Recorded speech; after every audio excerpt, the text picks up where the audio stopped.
It's been announced this week that the city of Farmington has quit their drop-off recycling location. And hundreds of people have reached out to us here at Freedom from Waste and Freedom Waste, right? And have asked, what is our solution? Are we going to be able to come up with an alternative? Are we going to start offering recycling services? Or what can we do to help fill this void now? And so let me start by just saying it's not that simple. It's not just, are we going to start offering recycling or are we not going to start offering recycling? I'm very glad to see that people want to be more sustainable, that they want to be better with their waste. It's not as easy as simply just putting out a recycling can every single week. Recycling in this country has mostly been kind of a lie. We had no infrastructure to handle it inside our country, and most of it was always being shipped out overseas. A recycling center doesn't recycle anything. They create no product, and they do not turn waste into a usable product. They are more of a sorting facility. So don't think of a recycling center as a place that actually makes anything or creates value out of a product that was waste coming in. They don't. What they do is they sort the waste coming in the front and into different categories. This can be very different depending on where you are located at and what's available to you. So some places might accept 5 items that in this county, just 20 minutes away, they're not accepting these things. So it's very hit and miss, and it's very much dependent on each individual place. Opening a recycling center has been a goal of mine for years. I want to actually open what's called a harvest center because I want to harvest all of the resources and the valuables out of the waste stream, and I want to do it the right way. So enough with all the other problems. I can tell you the current recycling problem, the reason we have it and the reason why nobody's doing the recycling the way it is right now is because the system never should have been designed that way, and it does not work. So what are the answers? After years of research, let me tell you what they are. First, we get the food out. The food is the number one contaminant, and the contamination is the number one issue with the recyclables. Okay, we start separating that out at your home, at businesses, large producers, things like that. Now, food waste is very recyclable. Its recycling process is compost. That's nature's way of recycling our material. So it's a very, very simple process. You pick those things up. We can use the same equipment that we already pick up your trash in. We're going to haul it down to a local composter. All of that gets composted. It takes about a year. Next year, you can buy this compost for your lawn, flowers, gardens, whatever you need to do, just a soil amendment. It makes a great product for that. So that is my number one thing to do. It's also the number one opportunity that we all have to make a huge impact in our waste system. So along with looking at what haulers are going to offer you options, it's also you looking at your own waste stream. You're going to have to take a look at what you buy, how you consume things, how you throw away things. Now, I've always wanted to create freedom from waste, to build a system and educate our customers on how to shop, how to live, and use all the resources that you want to use, but not create an overwhelming amount of waste that's going to last for hundreds of thousands of years. So how can we do that? Changing up shopping habits is definitely an option. Okay, that's going to have to happen, and you see it already is. There's already compostable products where there was plastic ones. These things are already starting to change. Where we live at in the small rural community, there's a lot of small businesses around here, and you can buy straight from the producer. The closer you are to buying from the producer of that product, the less waste that is generated, start to finish, of that product's life cycle. You don't have the packaging for the shipping. You don't have the cost of the shipping. You don't have all the boxes and material that's used for shipping.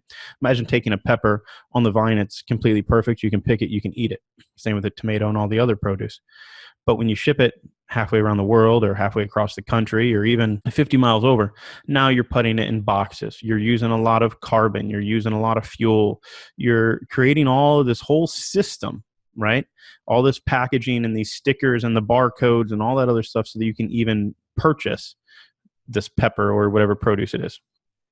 Whereas if you go to the farmer's market on Saturdays or Wednesdays, you don't have that problem.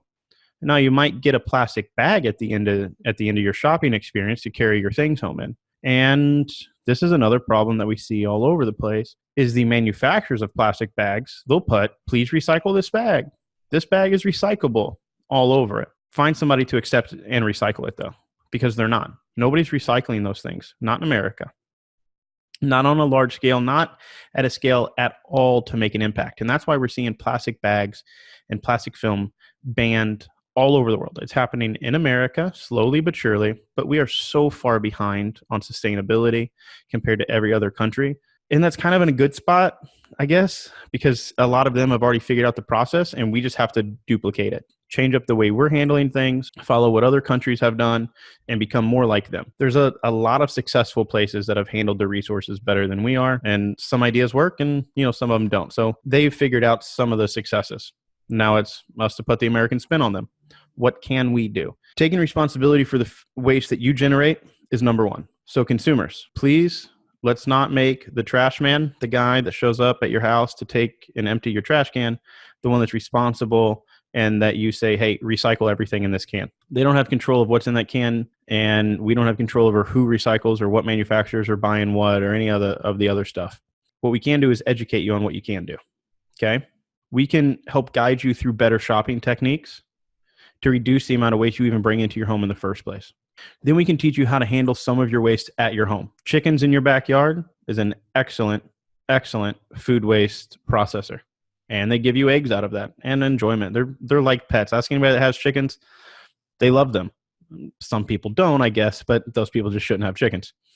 But chickens are an excellent backyard source. And I know even the city of Farmington, I believe most of the cities around here, you can have chickens in them. So that's a fantastic way to start.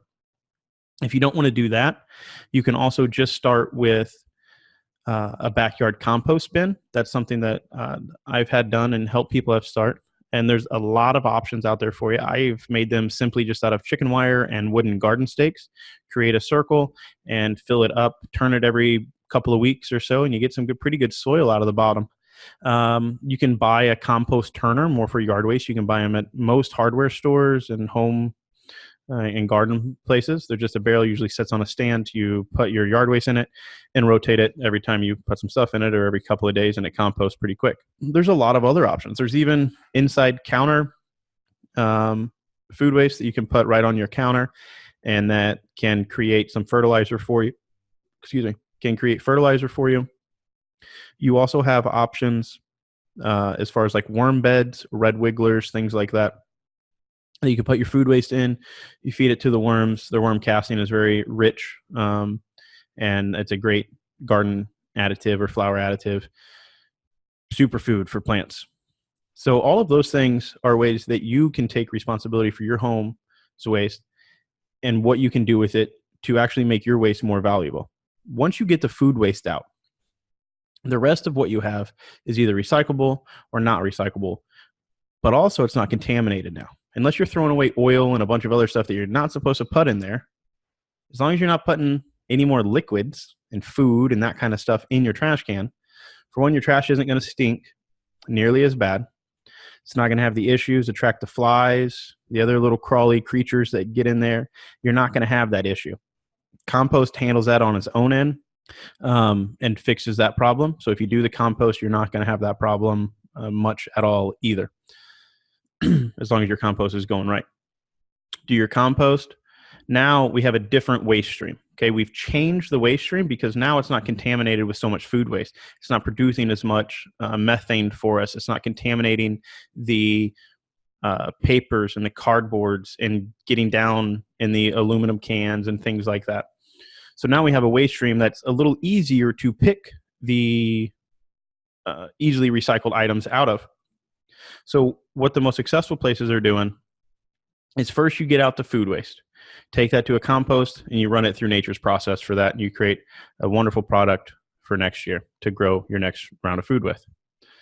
Then you take what's left over and you start picking through the most recyclable items and you harvest those out of the waste stream. Now you're left with a bunch of stuff that is not recyclable or is not easily recyclable, and that's going to be destined for the landfill. Once we have that, now we go back and we start educating our consumers. We start educating individuals and we say, okay, this is what we're finding in the waste stream. This is what we cannot recycle. This is what there is not a recycling process for. Here is an alternative.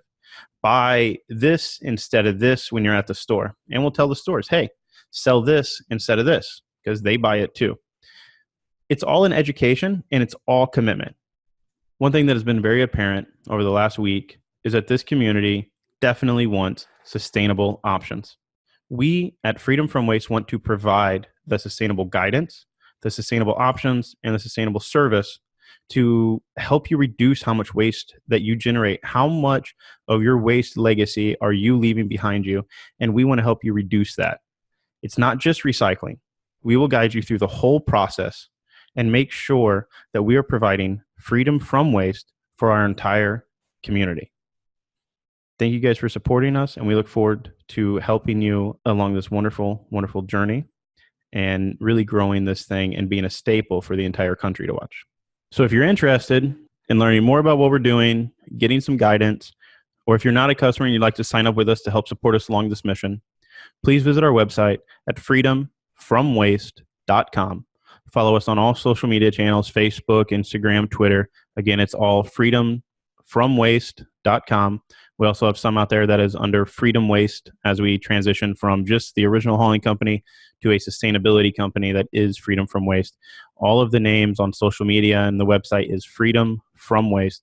So check us out there. Follow us. We will help guide you guys through this and work together on achieving this mission of all being more sustainable.